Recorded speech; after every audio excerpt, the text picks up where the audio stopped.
इस पवित्र स्थली पर उपस्थित हमारे देश के किसान और हमारे देश की आर्थिक व्यवस्था की रीढ़ की हड्डी माने जाने वाले किसानों का अपने संस्थान की तरफ से, अपनी तरफ से मैं आप सभी का अभिवादन करता हूं, अभिनंदन करता हूं, वंदन करता हूं। साथ ही साथ मैं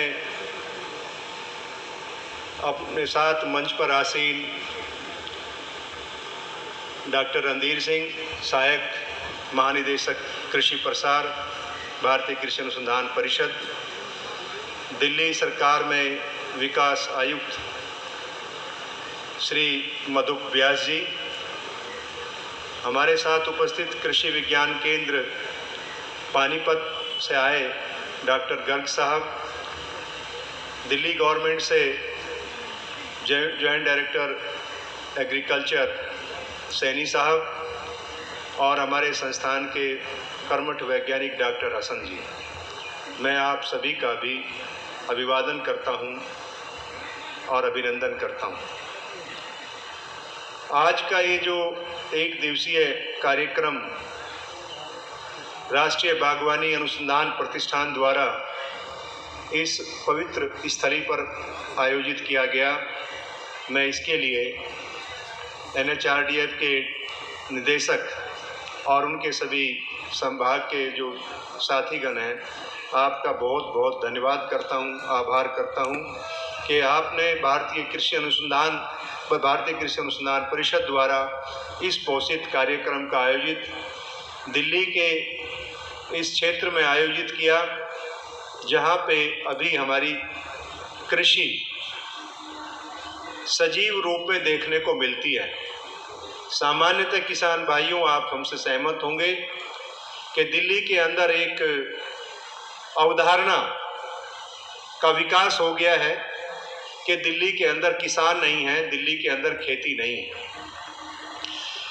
हमारा ये मानना है कि दिल्ली के अंदर किसान है, खेती है और खेती निरंतर रहेगी और उसका थोड़ा स्वरूप परिवर्तित हुआ है। जब मैं 1985 में भारतीय कृषि अनुसंधान संस्थान में अपने रोजगार के अवसर को लेकर के यहाँ आया, तो हमारे संभाग द्वारा यमुना की जो किनारे हैं वहाँ पे हम लोग अपनी अनुसंधान की ट्रायल लगाया करते थे। ये राजघाट से लेकर के अपना जो ITO का एरिया है, इसमें बड़ी मात्रा पे हमारे इंस्टीट्यूट को वो ज़मीन दिल्ली सरकार के माध्यम से उपलब्ध कराई जाती थी और हम वहाँ पे अनुसंधान का कार्य करते थे। धीरे धीरे परिस्थितियों में बदलाव आया, वो व्यवस्था समाप्त हो गई और वहाँ पे व्यावसायिक खेती का विकास हो गया। आप जाइए यमुना के दोनों किनारे पे, वजीराबाद से लेकर के दिल्ली के अंतिम छोर तक जहाँ यमुना हमें छोड़ती है, वहाँ दोनों किनारों पे अगर हम दिल्ली की तरफ देखते हैं तो आवासों की व्यवस्था, सरकारी भवनों का निर्माण, इन सब ने जगह को अतिक्रमण कर लिया। और दूसरी जो साइड में जो हमारा पूर्वी सादरा की तरफ का था, अभी भी आप देखें तो वहाँ पे ग्रीन कल्टीवेशन होती है, गुलाब होगा, अमरूद के बागान आपको मिलेंगे, नींबू के मिलेंगे, गेंदे की खेती मिलेगी, सब्जियां भी मिलेंगी। तो ये एक स्वरूप में परिवर्तन हुआ। पहले हम यहाँ पे खरबूजा, तरबूज लगाते थे, अब वो वहाँ उनका व्यवसायीकरण हो गया। लेकिन मेरा कहने का मतलब है, यमुना के किनारे पर आज भी खेती विराजमान है। दूसरे हमारे जो ब्लॉक हैं दिल्ली के, नजफगढ़ ब्लॉक की बात करें, महरौली ब्लॉक की, अलीपुर की बात करें, नरेला ब्लॉक की बात करें, आप इनके बाहरी क्षेत्रों में आ जाइए, आपको अभी भी कृषि का बहुत अच्छा प्रदर्शन देखने को मिलता है। तो ये अभिधारणा कहीं ना कहीं हमारे विकास के कार्यों में बाधा करती है कि दिल्ली के अंदर कृषि नहीं रही। तो पहले तो हमें इस विसंगति को, इस सोच को दूर करना पड़ेगा कि दिल्ली के अंदर खेती है, होती थी, है और आगे भी होती रहेगी। अगर आप ये मान लीजिएगा दिल्ली के किसान थोड़ी संख्या में खेती करते हैं, जैसे मुझे जानकारी है कि तकरीबन अभी भी 60,000 एकड़ के आसपास दिल्ली के अलग अलग क्षेत्रों में, उसमें महरौली ब्लॉक को आप डाल लीजिए जहां फार्म हाउसेज का विकास हुआ है, उनमें भी खेती होती है। मैं कहीं ऐसे कार्यक्रमों से जुड़ा रहा हूँ, मुझे मालूम है कि आपका DLF का जो फार्म एरिया, इतने बड़े बड़े फार्म हैं और उनमें व्यवसायीकृत खेती होती है, बागवानी की खेती होती है। ठीक है, गेहूँ धान सरसों होना बंद हो गया वहाँ पे, लेकिन वहाँ पे अभी भी बागवानी की विस्तृत एरिया में खेती होती है। स्वरूप बदला, किसान खत्म हुए, बड़े बड़े लोगों ने अपने वहाँ ज़मीनों को लेकर के फार्म हाउसेज बनाए और वो अपनी आवश्यकता की पशुपालन भी करते हैं, पशुपालन भी करते हैं, बागवानी भी करते हैं, प्रोटेक्टेड खेती भी करते हैं, मशरूम की खेती भी करते हैं। तो खेती का स्वरूप बदला, खेती हो रही है और होती रहेगी। अब बात आती है कि भाई जिस प्रकार से हमारी खेती का स्वरूप बदला, हमारी आवश्यकताएं बदली, हमारी सोच में भी बदलाव आया। आज हमारे किसान भी अपनी, जब हम अब से 30-40 साल या 50 साल पहले के समय का अवलोकन करें तो किसान अपने आप में आत्मनिर्भर था, क्योंकि मैं भी एक किसान परिवार से आता हूं और मेरा अपना बचपन से आज तक का अनुभव ये है कि 50 साल पहले हम आत्मनिर्भर थे, आज हम आत्मनिर्भर नहीं रहे। हमने व्यवसायीकरण को अपनाया, एकल फसल पद्धति को अपनाया और उसकी वजह से हमारी जो व्यवस्था है वो बाजार आधारित हो गई। हम गन्ना पैदा करते हैं, मैं जहाँ से आता हूँ, मैं तो पश्चिमी उत्तर प्रदेश के बागपत जनपद से आता हूँ, जहाँ गन्ना व्यावसायिक रूप से खेती के रूप में किसानों ने अपनाया। और मेरा ये भी मानना है कि दुनिया में अगर सबसे वरिष्ठतम गन्ने की खेती होती है तो पश्चिमी उत्तर प्रदेश का किसान ही है, जो गन्ने की नवीनतम तकनीकों का इस्तेमाल करके गन्ने के उत्पादन में आशातीत वृद्धि कर देश को शुगर उत्पादन में आत्मनिर्भर बना दिया। धन्यवादी हैं वो किसान जिन्होंने इतना परिश्रम कर आज देश को, पहले राशन में चीनी मिलती थी, अब राशन में चीनी मिलनी बंद हो गई, क्योंकि फुटकर बाजार में भी इतने मूल्य पर आज चीनी उपलब्ध है कि कोई भी व्यक्ति किसी भी आर्थिक स्तर का चीनी को खरीद सकता है। ये किसानों का योगदान, विज्ञान का योगदान कि हमें आज आत्मनिर्भरता की तरफ ले गया और हम एकल कृषि फसल पद्धति को अपना करके अपने घर की व्यवस्था को हमने पूरा बाजारीकृत कर दिया। पहले हमारा किसान अपनी आवश्यकता की सारी पूर्ति करता था और आज हम एक फसल पैदा करके एक बार आमदनी प्राप्त करते हैं, या 2 फसल लेते हैं 2 बार, 3 फसल लेते हैं 3 बार। जो हमारा, जहाँ पे आज हम इस कार्यक्रम को आयोजित कर रहे हैं, इसमें सरसों, गेहूँ या आपका धान, ये 3 फसलें, कहीं कहीं पे आपको सब्जी भी देखने को मिलेंगी। तो यहाँ पे 3 फसलें ले रहे हैं या 2 फसलें ले रहे हैं, 2 फसलें लेंगे 2 बार तैयार होंगी, 2 बार आमदनी मिलेगी। 3 फसलें लेंगे 3 बार तैयार होंगी, 3 बार आमदनी होगी।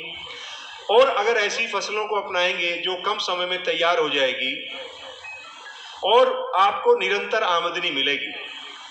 मेरा इशारा आपका है बागवानी की तरफ कि अगर हमारे किसान, दिल्ली के किसान गेहूं, धान, सरसों, जिन फसलों की अपेक्षा अगर आप सब्जी फसलों में, बागवानी फसलों में और उसके साथ साथ पशुपालन का एक इंटीग्रेटेड अप्रोच के माध्यम से काम करें तो आपकी आर्थिक उन्नति और आपकी आर्थिक आमदनी बढ़ सकती है। किसान के सामने सबसे बड़ी चुनौती है कि आपका अभी धान कटेगा, आप मंडी में लेकर जाएंगे और आपको पैसा मिल जाएगा। 5 महीने की मेहनत आपको अभी मिलेगी, फिर आप गेहूं लगाएंगे, फिर आप अप्रैल मई में लेके मंडी में जाएंगे, फिर आपको पैसा मिलेगा। साल में 2 फसल लगाई, 2 बार आपको आमदनी हुई, लेकिन आप खर्चा तो रोज करते हैं। आपकी आवश्यकताएं तो नैतिक हैं, हर दिन है, सुबह से शाम तक आपके पास अपार खर्चे की बातें रखी जाती होंगी परिवार में, बच्चे से लेके बुजुर्गों तक सबकी अपनी अपनी दैनिक आवश्यकताएं हैं जिनको पूर्ति करने के लिए किसान को बहुत अतिरिक्त प्रयास करने पड़ते हैं।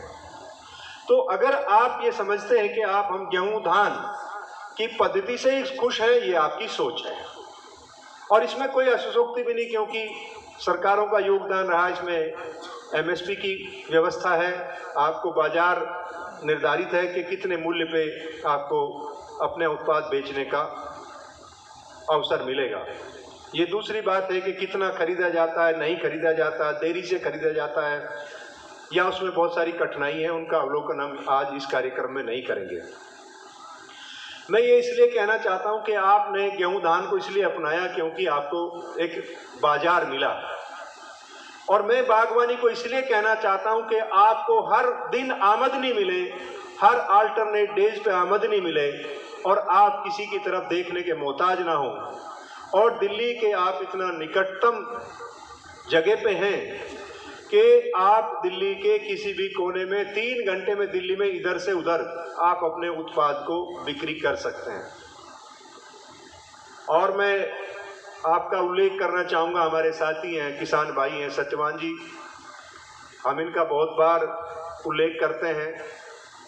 मैं इस प्रकार के अनेक किसानों को देखना चाहते हैं हम दिल्ली के अंदर, ऐसे सब्जी उत्पादक, कार्बनिक उत्पादक किसान बने, क्योंकि आज हमारे देश में कार्बनिक सब्जियां, कार्बनिक उत्पाद की मांग बढ़ रही है और उनके मांग बढ़ने के साथ साथ आप वातावरण, मृदा, जो हमारी मृदा को माता का स्वरूप दिया है, माता के स्वास्थ्य के तरफ हमने ध्यान नहीं दिया, हमारा मृदा का स्वास्थ्य कमजोर हो गया, हमारी उत्पादक लागत बढ़नी शुरू हो गई और इससे हमारी खेती में समस्याएं बढ़ती चली गई। तो मेरा एक तो ये मानना है कि किसान भाइयों, आप गेहूं धान की अपेक्षा एक अनुपात के रूप में वर्ष प्रतिवर्ष बदलाव लाने का प्रयास करें, आप बागवानी फसलों को अपनाएं। अगर आप बागवानी फसलों को अपनाएंगे तो मेरा पूर्ण मानना है, मेरा कॉन्फिडेंस है कि आपको इस गोष्ठी में आने की आज आवश्यकता नहीं पड़ती। जिस गोष्ठी के लिए आज हमने आपको आमंत्रित किया, आपको चेतन करने के लिए, जागरूकता पैदा करने के लिए कि आप धान पैदा करते हैं तो आप पुआली पैदा करते हैं, गेहूं काटते हैं, भूसा पैदा करते हैं और पशुपालन कम हो गया, शहर के लोग आपकी खेती से परेशान हैं। मैं भी सिद्धांतिक रूप से मानता हूं कि पिछले कई सालों में जिस प्रकार से एक प्रचार किया गया कि भाई दिल्ली में प्रदूषण होता है, उसके लिए किसान जिम्मेदार हैं, पुआली जलती है, ये जलती है, लेकिन कभी हमने अवलोकन नहीं किया। दिल्ली में जब हम आंकड़े पढ़ते हैं कि सारे 5 महानगरों के वाहनों की संख्या जोड़ दीजिएगा, दिल्ली के वाहनों की संख्या उन 4 जो हमारे कलकत्ता, बेंगलोर, चेन्नई और दिल्ली, मुंबई को जोड़ दीजिएगा, चारों को जोड़ दो, उनके बराबर भी, वे चारों जुड़ करके भी हमारे वाहनों की संख्या के बराबर नहीं आते। लेकिन इस तरफ कभी भी कोई इंगित नहीं करता। क्यों नहीं करता? इसलिए नहीं होता कि हम लोग किसान लोग संगठित नहीं हैं, आप लोगों की कोई विचारधारा को आगे प्रस्तुत करने के लिए कोई नेतृत्व नहीं है। जो भी आता वो यही कहता है कि किसान ही अपराधी है सबका। तो ये एक हमारा व्यवस्था से जुड़ा हुआ प्रश्न है, यहाँ भी हमें अपनी सोच में बदलाव लाने की आवश्यकता। मैं इसको आगे नहीं बढ़ाना चाहता विषय को, क्योंकि अगर पंजाब हरियाणा का, मैं मानता हूं कि पुआली, कोई भी फसल अवशेष, उनको वैज्ञानिक तरीके से उनका प्रबंधन होना चाहिए और अधिकांशतः उनका जमीन में ही जाना चाहिए ताकि हमारी मृदा का स्वास्थ्य बना रहे, कार्बनिक तत्व बढ़ता रहे। क्योंकि हमारी जमीन की कार्बनिक तत्व की कमी 0.25, 0.5, 0.3 के आसपास है, जो बहुत कम है, जिससे हमारी उत्पादकता कम होती है। अगर हम इसको 0.5 तक ले आएँ तो हमारी उत्पादकता स्वतः ही बढ़ जाएगी। अगर आप आज गेहूं की 20 क्विंटल उपज लेते हैं 1 किले में, कार्बनिक तत्व की वृद्धि आप कर दीजिएगा तो आपकी उत्पादकता में 4 से 5 क्विंटल की वृद्धि 2-3 सालों में महसूस करने को आपको मिलेगी। क्योंकि आपके द्वारा दिए गए जो अवयव हैं, आप चाहे रासायनिक उर्वरकों का इस्तेमाल करते हैं, खरपतवारनाशियों का, उनकी इतनी प्रभावशाली प्रभाव देखने को नहीं मिलते, क्योंकि मृदा उसको उपलब्ध कराने में असक्षम है, जल्दी वो नुकसान हो जाता है, उनका ह्रास होता है, पानी के साथ नीचे चले जाएंगे और उनको कोई बाइंडिंग फोर्स नहीं है।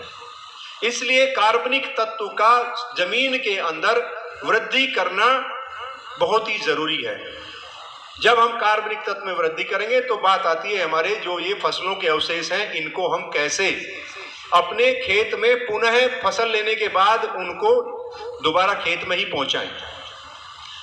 अब चुनौतियां तो बहुत हैं, गर्ग साहब ने बताई, बहुत सारे प्रयास पिछले 5-7 सालों में इस क्षेत्र में किए गए और उसके प्रभाव भी देखने को मिले।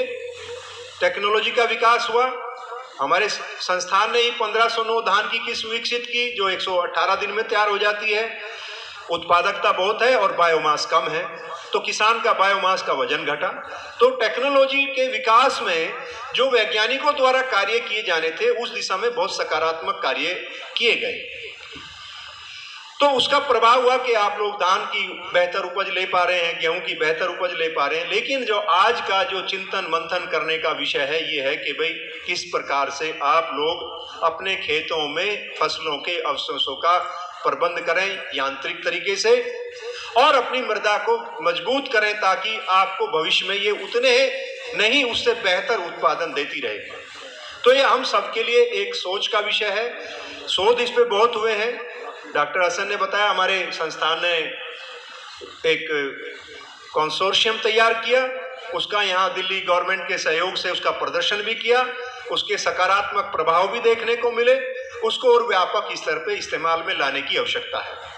लेकिन ये सब चीज़ों से अगर बचना चाहते हैं, क्योंकि मैं गर्ग साहब की बात सुन रहा था तो उन्होंने बहुत सारी अनुभव अपने साझा किया आपके सामने, और उन्होंने मुझे ऐसा लगा कि इतनी टेक्नोलॉजी की बातें डॉक्टर साहब ने बताई कि शायद हमारे किसान उतनी सारी टेक्नोलॉजी इतनी सुगमता से ग्रहण नहीं कर पा रहे। एक साथ अगर हम आपको बहुत सारी जानकारी दे देते हैं तो आप ऊबना शुरू हो जाते हैं और आप उसका एब्जॉर्प्शन नहीं कर पाते, उसका इस्तेमाल नहीं कर पाते।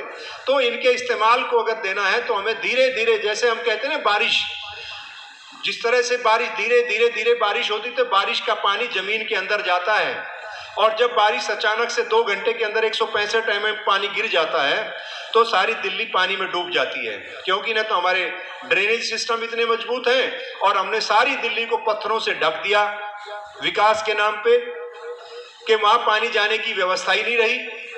और जब पानी भरता है तो सब सरकारों को दोष देते हैं कि भाई वहां मिंटो ब्रिज में गाड़ी डूब गई, उस पर बड़ा एयरपोर्ट के सामने जल भराव हो गया। तो ये तो आएंगी। हमने जो अंधाधुंध विकास के नाम पे जो सारी जमीन को पत्थरों से ढक दिया तो पानी जाने की व्यवस्था, ऐसे ही आपकी खेती में भी यही है कि आपको बदलाव लाइए। अगर इन समस्याओं से बनना है तो मैं तो कहूँगा आप बागवानी अपना लीजिएगा, आपके उत्पादन बढ़ेगा, आपका लाभ बढ़ेगा और आपकी आमदनी बढ़ेगी और आपका ये प्रदूषण की समस्या समाप्त हो जाएगी। अगर इस बागवानी फसलें आप अपना लें तो शायद आपको ये कार्यक्रम में आने की आज बिल्कुल आवश्यकता नहीं थी, और न ही हमें भारत सरकार को या परिषद को या दिल्ली सरकार को इस प्रकार के कार्यक्रम आयोजित करने की आवश्यकता भी नहीं पड़ती। तो मेरा ये मानना है कि आप सोच बदलिए, आप खेती में बागवानी को अपनाइए और आमदनी बढ़ाइए, अपना स्वास्थ्य बढ़ाइए, क्योंकि स्वास्थ्य भी आज हमारे सामने बहुत बड़ी समस्या है। हमारी बड़ी आबादी आज कुपोषणता की शिकार है। जब हम विश्व स्तर पे भारत की स्वास्थ्य को लेके, दूसरे विकास के आंकड़ों को लेके, ह्यूमन इंडेक्स को लेकर के गणना करी जाती है तो हमारा देश 100 से नीचे ही आता है।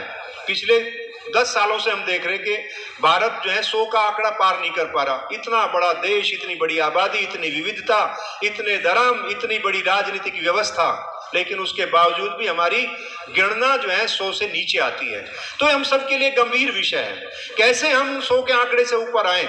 हमारे किसानों की आर्थिक व्यवस्था में सुधार हो, स्वास्थ्य में सुधार हो। हमारी तकरीबन 38 से 40 करोड़ आबादी कुपोषणता की शिकार है, जो हम सबके लिए कलंक है। जब विकास की बात करते हैं तो ये विकसित देश ये कहते हैं, भारत में बताइए कितने लोग अभी गरीबी की रेखा से नीचे रहते हैं। वो हमारी दूखती रग पे हाथ रखते हैं जब हम अपना मूल्यांकन बढ़वाने की कोशिश करते हैं। फिर कहते हैं कितने कुपोषण है, कितनी स्वास्थ्य सुविधाएं हैं। तो उन सारे आंकड़ों को जोड़ के हम 100 से नीचे ऊपर ही रहते हैं, नीचे से ऊपर नहीं आ पा रहे हम। तो इसलिए ये व्यवस्था में परिवर्तन की आवश्यकता है। खेती से हमारे किसान, गांव का लोग आज भी, अच्छा हुआ प्रधानमंत्री जी ने एक योजना चालू करी, किसान मानधन योजना, जिसमें 6,000 रुपये हमारे किसानों को 1 साल में मिलते हैं। मैं बहुत बढ़िया मानता हूं इस योजना को इस स्वरूप में कि कम से कम हमारे देश में किसानों की होल्डिंग की संख्या तो गिनी गई कि 12 करोड़ किसान हैं। इस देश में 12 करोड़ किसानों की होल्डिंग्स हैं, और 12 के साथ अगर हम 6 और जोड़ लें, 5 सदस्य और जोड़ लें, किसान को जोड़ लें, तो एक होल्डिंग के पीछे 6 लोग हुए। 6 को हम 12 से गुणा करें, 60 करोड़ लोग आज भी खेती और खेती के ऊपर सीधे सीधे निर्भर करते हैं। इसलिए खेती हमारी विकास की सबसे बड़ी प्राथमिकता होनी चाहिए। 60 करोड़ लोगों को उनके जीवन स्तर में सुधार लाने के लिए कृषि में सुधार लाना पड़ेगा। 6,000 रुपए तो मिलते हैं, ठीक है, आप उसका इस्तेमाल करते हैं, मैं तो उसको अनप्रोडक्टिव इन्वेस्टमेंट मानता हूं अपनी दृष्टिकोण में। अगर इन्वेस्टमेंट करना लॉन्ग टर्म इन्वेस्टमेंट होना चाहिए खेती में। कैसे भारत की खेती विश्व स्तर की खेती होगी, व्यापारिक खेती होगी, हमारा उत्पाद बाहर जाएगा, उस दिशा में हमें ज्यादा से ज्यादा इन्वेस्टमेंट करने की आवश्यकता है। समय के साथ साथ बहुत सारी योजनाएं प्रारंभ हुई हैं, उनके चल रहे। परंपरागत खेती की भी बात हुई, कार्बनिक खेती की बात हुई, और कार्बनिक खेती में पुनः आप लोगों से कहना चाहता हूं कि आप कार्बनिक खेती अपनाएं, बागवानी अपनाएं और अपना स्वयं अपने परिवार का पोषण बेहतर करें। सबसे पहले हमें शुरुआत अपने घर से करनी है। हमें प्रतिदिन 400 ग्राम अन्न ग्रहण करना है। गेहूं, धान, रागी, बाजरा, आलू, मक्का जो भी है, 400 ग्राम। 100 मिलीलीटर दूध, 1 गिलास दूध हमें प्रतिदिन ग्रहण करना है। 300 ग्राम सब्जी हमें प्रतिदिन ग्रहण करनी है। हमें 60 ग्राम प्रोटीन प्रतिदिन लेनी है। हमें 20 ग्राम तेल हमको लेना है। अगर हम ये जो हमारे वैज्ञानिकों ने डॉक्टरों के अनुभवों के आधार पर ये निर्धारित किया गया कि स्वस्थ रहने के लिए हमें कितना पोषण लेना है, तो इतना पोषण आपको प्रतिदिन लेना है। 300 ग्राम सब्जी, 60 ग्राम प्रोटीन, 20 ग्राम वसा, चाहे आप घी से लें, चाहे कोड लीवर ऑयल की चम्मच खाएं या कैप्सूल खाएं, जिस माध्यम से आप ग्रहण करें, ये हमारी स्वस्थ शरीर की मांग है। स्वस्थ रहने के लिए हमें इसको आवश्यक रूप से इस्तेमाल करना है। तो हमारी जब हम अपने घर से शुरुआत करेंगे, हम अपने घर में सब्जियां उगाएंगे, फल उगाएंगे, बेहतर गुणवत्ता का उत्पाद उगाएंगे, उसको स्वयं ग्रहण करेंगे, तो हमारे स्वास्थ्य में वृद्धि होगी, हमारे जो बच्चे हैं उनके स्वास्थ्य में वृद्धि होगी, और हम उससे जो है दूसरों को भी उपलब्ध कराएंगे जो सरप्लस हो, तो हमारे दूसरे जो लोग खेती के ऊपर निर्भर हैं उनका स्वास्थ्य भी बेहतर होगा, तो हमारा स्वास्थ्य का आंकड़ा बढ़ जाएगा। और ये एक कंसेप्ट नहीं है, एक वास्तविकता है। आपको ये अपनाने की आवश्यकता है। कम से कम हर एक किसान को अपने परिवार की आवश्यकता की ये सारी पूर्ति स्वयं करनी चाहिए, ताकि 60,000 करोड़ लोगों को बाजार आधारित व्यवस्था से मुक्त कर सकते हैं। लेकिन उसमें परिश्रम करना पड़ेगा। आज हमारे किसान जो है, हम देखते हैं जहां भी हम जाते हैं, दिल्ली में भी जाते हैं, दूसरे क्षेत्रों में जाते हैं, हमारे किसान वृद्ध हो गए। हमारी भी सीमा है, 60 साल में भारत सरकार सेवानिवृत्त कर देती। हम सौभाग्यशाली डॉक्टर साहब, और हम 62 साल तक नौकरी करेंगे। लेकिन किसान के सेवानिवृत्ति की कोई उम्र नहीं है। और हमारे किसान बूढ़े हो गए, युवा किसान खेती में जुड़ नहीं रहा है। तो खेती में हम कहते हैं भाई मजदूर नहीं है, हम स्वयं परिश्रम करना नहीं चाहते। मैं खुद अपने खेत में 1 बीघा ईंट खोदता था। बीएससी करने के दौरान, एमएससी करने तक, गर्मियों के दौरान में 1 बीघा नाप के खेत दिया जाता था। ये खोदना है, गन्ने का खेत खोदते थे। दूध निकालना है, निकालते थे। 80 किलो की बोरी गेहूं की सुरक्षित रखनी है भूसे के अंदर, करते थे। अब पता चलता है वो 80 किलो की बोरी का प्रभाव कमर पे पता चलता है कि ऑर्थोराइटिस होगी। तो अमर साहब इसलिए दर्द होता है, आपने बचपन में कोई चोट खाई होगी। चोट नहीं थी, वो बोरी का शौक था, 80 किलो की बोरी लेके भूसे में चढ़ जाते थे। तो मेरा ये, आज हमारा किसान बुजुर्ग हो गया है, वो हमेशा उतनी क्षमता के साथ काम नहीं कर सकता। इसलिए हमें युवाओं को खेती में आकर्षित करना है। बहुत सारी योजनाएं हैं। डॉक्टर रणधीर सिंह साहब हमारे बहुत सारी योजनाएं कृषि प्रसार के माध्यम से बनाते हैं। मैं तो पिछले 5-6 महीने से ही संयुक्त कृषि प्रसार का भार मेरे पास है, तो मुझे ये सारे अवसर मिले। डॉक्टर साहब की जो बहुत सारी बहुउद्देशीय योजनाएं हैं उनका ज्ञान प्राप्त हुआ कि आप जो है अट्रैक्ट, एक आर्या के नाम से डॉक्टर साहब का कार्यक्रम है, attracting youth in agriculture, retention of youth in agriculture, Arya. तो उसमें हमें युवाओं को जोड़ना है, किसानों को जो हमारे उनके अनुभवों को हमें लेना है। हम उनको नहीं कह सकते आप ट्रैक्टर चलाइए, आप हल जोतिए, आप भार उठाइए, उनको भी सेवानिवृत्त होने दीजिए, उनके ज्ञान का मार्गदर्शन लेना। लेकिन युवाओं को खेती में आना पड़ेगा, तभी हमारे देश की खेती का विकास होगा।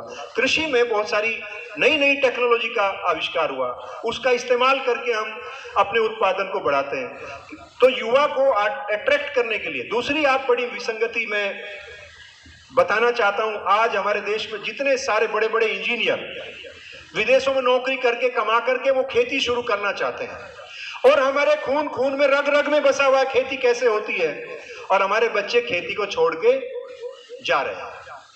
तो ये समझ नहीं आता, ऐसे रेल चल रही है। जिसके पास पैसा है, एग्रीकल्चर की नॉलेज नहीं, वो एग्रीकल्चर में जा रहा है, जिसके पास एग्रीकल्चर वो छोड़ करके दूसरी तरफ जा रहा है। तो ये हमें इसका अवलोकन करना पड़ेगा, ऐसा क्यों हो रहा है। सब जानते हैं खेती लाभकारी व्यवसाय नहीं, इसको लाभकारी बनाना है तो कम अवधि की अधिक उत्पादन देने वाली, वातावरण अनुकूल और स्थानीय मांग के अनुकूल खेती को अपनाने की आवश्यकता है। तो मैं पुनः अपनी बात को इस बात के साथ समाप्त करना चाहूँगा। मैं अपने किसानों से आग्रह करूँगा, विनोदन करूँगा कि आप बागवानी अपनाइए, तो ये आज की मीटिंग करने की अगले साल से हमें आवश्यकता ही नहीं पड़ेगी। ना आप धान पैदा करोगे, ना आपकी पुआड़ी होगी, ना आप जलाओगे, ना आपको दिल्ली सरकार खोजेगी, ना केवीके वाले खोजेंगे, ना हम खोजेंगे। तो एक तो ये बहुत बढ़िया सोल्यूशन है। और दूसरे हमारे गर्ग साहब ने बताए, हासन जी ने बताए, ये सारी पद्धतियां वैज्ञानिक रूप से तैयार करी गई हैं, इनका इस्तेमाल करिए। अगर आप गेहूं धान पे ही जारी रहना चाहते हैं, या आपकी ऑप्शन है कि भाई कम आमदनी के साथ जीवन यापन करना है या आमदनी बढ़ाना चाहते हो, तो आप बागवानी में आइए, ऑर्गेनिक में आइए, पशुपालन को अपनाइए और बेहतर नस्ल का पशु लीजिए। दूध की मांग है, आज आप विश्वास नहीं करेंगे, मैं दूध के लिए हम ढूंढते हैं, कोई भी आदमी 100-120 रुपया लीटर दूध देने को तैयार है। हमने एक छोटा सा उदाहरण देके मैं पुनः समाप्त करना चाहूंगा। मेरे एक मित्र हैं पटेल साहब, समय गुप्ता जी ये कहना चाह रहे हैं कि समय ज्यादा हो गया, इसलिए मुझे आपको सबसे पीछे बुलाना चाहिए था। आपने मुझे क्यों पीछे रखा? बड़े लोगों को पहले बुलवाना है, जिनका ज्यादा व्यस्तता है। हम तो बने ही किसानों के लिए हैं, किसान ही है, किसानों के लिए हैं। किसानों के बीच आके हमारा मन तो बिल्कुल वो होता है जो हमारे दिल की बात होती है, हम किसान के साथ अनुभव करना चाहते हैं। ये व्यवस्था अलग है कि भाई हम कर्मचारी हैं, हमारी बाध्यता है, हमें वही बात कहनी है जो हमसे कहलवाई जाती है, लेकिन किसानों के बीच आकर के वही बात कहनी है जो किसान के हित की होगी और खेती के हित की बात होगी। हमारा किसान बचेगा, हमारी खेती बचेगी, तो भारत एक आत्मनिर्भर राष्ट्र बनेगा, दुनिया में हमारा नाम होगा, हम कुपोषणता मिटा पाएंगे। अगर हमने खेती की अवहेलना की, हमारा देश कभी भी दुनिया के स्तर पे 10 की संख्या प्राप्त नहीं कर सकता, क्योंकि खेती हमारी समय की मांग है, आवश्यकता है। आज हमारे पास इतनी सारी विविधताएं हैं, इनका इस्तेमाल करते हुए अपने राष्ट्र को समृद्ध कर सकते हैं, मेरा ये स्पष्ट रूप से मानना है। और मैं इस कार्यक्रम के आयोजकों को पुनः धन्यवाद देता हूं। आपने मुझे आमंत्रित किया विशिष्ट अतिथि के रूप में, मैं इसके योग्य भी नहीं हूं, क्योंकि मैं तो एक वक्ता के रूप में अक्सर किसानों के बीच में रहता हूं। मेरी सीमाएं हो जाती हैं कि मैं तकनीकी बात न करके वे बातें करें जो नीतियों से निर्धारित है, और नीतियों की जब बात करते कहीं ना कहीं टकराव आ ही जाता है, कोई ना कोई विरोधाभास प्रकट करेगा, लेकिन उससे हमें कोई खेद नहीं है, उसका हमें कोई परेशानी नहीं है।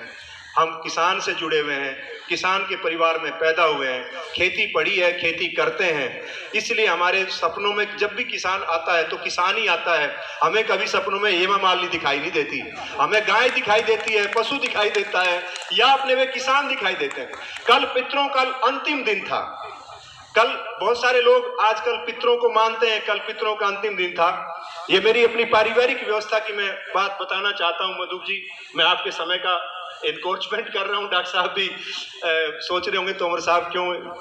मेरी पत्नी ने मुझे कहा कि दुर्भाग्य से इस वर्ष मेरी माता जी का निधन हो गया, 2005 में मेरे पिताजी का निधन हो गया। तो मेरी वाइफ की बार बार एक आती थी कि हमें अपने पितरों का भी कुछ श्राद्ध करना चाहिए। तो जब तक मेरी माँ थी वो कहती है जब तक मैं जिंदी हूँ तो हम अपने घर में ही श्राद्ध करेंगे, तुम्हें करने की जरूरत नहीं है। लेकिन अब वो भी नहीं रही, तो मेरी वाइफ ने कहा श्राद्ध करो। मैंने कहा श्राद्ध में बताओ क्या करें? तो कही आप इतना इतना पंडित जी को खिला दो, दे दो। मैंने कहा ना, मैं तो ना दो, मेरे खेत में 60 मजदूर काम करते हैं, मैं उन 60 मजदूरों को एक वक्त की लस्सी पिलाऊंगा, पूरा भाई लस्सी पिलाऊंगा, मैं नहीं उनको दान करूंगा। मैं तो अपने मजदूर जो मेरा काम करते हैं वे मेरे श्राद्ध हैं, वो मेरे संभाग का काम करते हैं। हमने उनको अपने कहा भाई सारे अपने खेत के जितने माली हैं, आज हमारे पूर्वजों का श्राद्ध हम कर रहे हैं, सबको लस्सी पिलाई जाएगी और बढ़िया क्वालिटी की लस्सी पिलाई जाएगी। ये नहीं कि मैं तो पीऊंगा लस्सी और उनको पिलाऊंगा छाछ। भावना स्पष्ट है, ये है श्राद्ध। अब मेरी माँ तो खाने आएगी नहीं, ना मेरे पिताजी खाने आएंगे, मुझे भी मालूम है। या तो मेरे कुत्ते खाएंगे या बिल्ली खाएंगी जो खाना। खैर मैंने अपनी पत्नी का मन रखते हुए मैं ऑफिस से आया और आकर के मैंने अपने जूते उत्ते निकाल के जाके एक पीपल के नीचे मैंने भी जो मेरी वाइफ ने कहा मैंने उसके अनुरूप कार्य कर लिया। उसको शांति मिली। पता नहीं मेरी माँ की आत्मा को शांति मिली या नहीं मिली, लेकिन मेरी पत्नी को बहुत शांति मिली। तो उमर साहब बहुत आज्ञाकारी हैं, मेरी बात मान के इन्होंने श्राद्ध का काम ये भी कर दिया। लेकिन हमने अपनी भावनाओं को सर्वोपरि रखते हुए हमने उन मजदूरों का सम्मान करना, उनको खिलाना बेहतर समझा जो दैनिक रूप से हमारे खेत में काम करते हैं और वे हमारे अनुसंधान के कार्य को आगे बढ़ाते हैं। तो किसान भाइयों, आप तो रोज श्राद्ध करते हो, दुनिया का पेट भरते हो, आप तो पूजनीय हो। इसलिए आपको किसान को देश की आर्थिक रीढ़ की हड्डी माना जाता है।